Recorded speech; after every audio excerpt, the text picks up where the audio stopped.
Eddie Murphy says Sidney Poitier told him not to join Malcolm X. You are not Denzel. Eddie Murphy is reflecting on puzzling career advice he received from Sidney Poitier.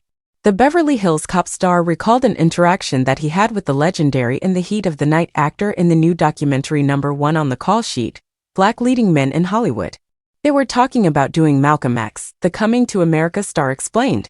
Norman Joyson was putting it together. They were gonna use the autobiography of Malcolm X by Alex Haley, and they approached me about playing Alex Haley. Murphy was still considering the offer when he crossed paths with Poitier.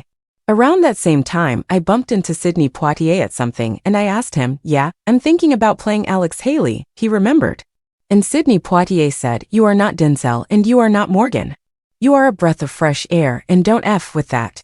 Poitier was comparing Murphy to Denzel Washington and Morgan Freeman, who were both finding their footing as Hollywood leading men around the same time the Trading Places star burst onto the scene in the 1980s.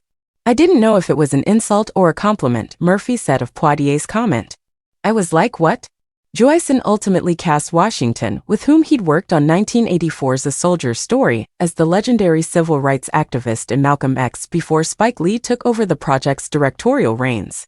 Lee's film, which was released in 1992, did not include Haley as a character, but used his autobiography as its primary source material. That wasn't Brown's only advice. And he said, "You think you got $1 million?" I said, "Yeah, I do," Murphy recalled. He said, "You ain't got no $1 million. He said, "If you do got $1 million, you take it and you bury it in the woods." I said, "Why would I bury my money in the woods?" He said, "'Cause the government will take it from you, so bury it." I was like, "But can't the government take your land?" And he said, "But they won't know where the money is." That's a true story, Murphy said. That's the kind of advice I used to get. We didn't have a lot of elders.